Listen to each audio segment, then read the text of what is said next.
की बात करने आने को तैयार नहीं है, कैमरे के सामने बात करने के लिए तैयार नहीं, लेकिन हम इन्हें छोड़ने वाले नहीं है। हमारे सवालों का सामना इनको भी करना पड़ेगा। पहले तो बहुत बहुत मुबारक हो। बहुत बहुत धन्यवाद गीता जी। और मैं बता दूं, मैं बिल्कुल शर्मिली नहीं हूँ, मैं बड़ी बेबाक हूँ और मैं बहुत ही मतलब ऐसी चीज़ें बोल जाती हूँ शायद जो कभी लोगों को अच्छी नहीं लगती है।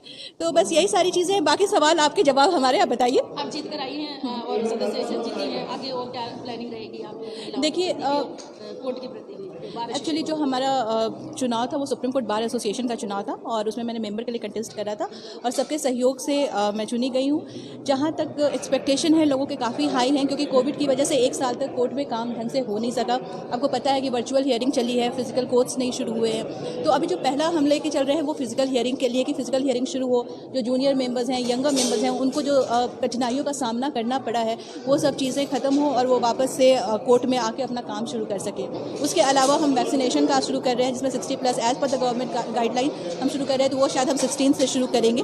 तो 16 ऑफ दिस मंथ से आपको शुरू हो रहा है वैक्सीनेशन का। उसके अलावा भी बहुत सारी चीज़ें हैं जो अभी लाइनअप हमने करा हुआ है और धीरे धीरे उन सबको करेंगे और गीता जी के माध्यम से आपको बताते रहेंगे कि हमने क्या क्या किया है। आपका फेस मीनाक्षी लेखी से बहुत मेल खाता है, क्या आप उन्हीं की प्रयासी या कुछ है? धन्यवाद देना चाहूँगी आपको इसके लिए, क्योंकि मीनाक्षी जी तो हम सभी के लिए प्रेरणा स्रोत रही हैं और हमारी आदर्श रही हैं। खुशी है इस बात की कि शायद वो झलक मेरे अंदर भी लोगों को नज़र आती है। काफ़ी लोगों ने मुझे ऐसा कहा है, तो मुझे खुशी होती है सुन के और आशा करूँगी कि मैं अनुकरण कर सकूँ उनके आदर्शों का और उस हिसाब से आगे बढ़ सकूँ और कार्य कर सकूँ, समाज के प्रति अपने आप को समर्पित कर सकूँ, देश की सेवा कर सकूँ।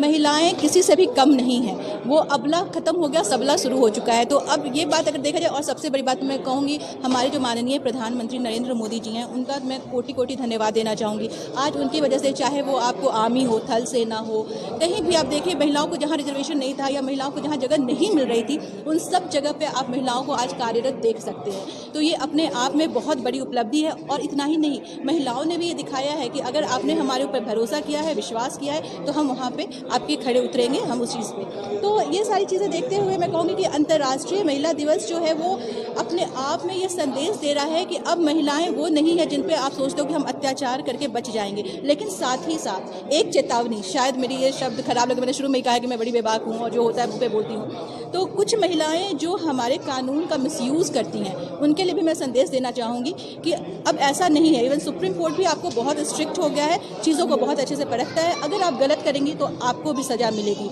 इसलिए अब अगर इक्वालिटी की बात करती हैं तो सही में इक्वालिटी आ चुकी है और आपको उसके लिए समझ कर। अभी इलेक्शन आ रहे हैं दिल्ली के अंदर नगर निगम के, क्या लगता है कि जिस तरह से आप एक अच्छा चेहरा है और अच्छा काम भी कर रहे हो, खासकर पार्टी से रिलेटेड और NGO से रिलेटेड समाज में एक अच्छा काम आप कर रहे हैं, क्या आपको पार्टी मौका देती है चुनाव लड़ने के लिए, तो आप आगे आएंगे इसके लिए? देखिए, ये तो शीर्ष नेतृत्व होता है, वही इन सब चीज़ों को बता पाता है कि क्या होना है क्या नहीं होना है। मेरा जो कार्य है वो मैं करूँगी, मुझे अच्छा लगता है समाज के लिए कार्य करना, देश के लिए कार्य करना।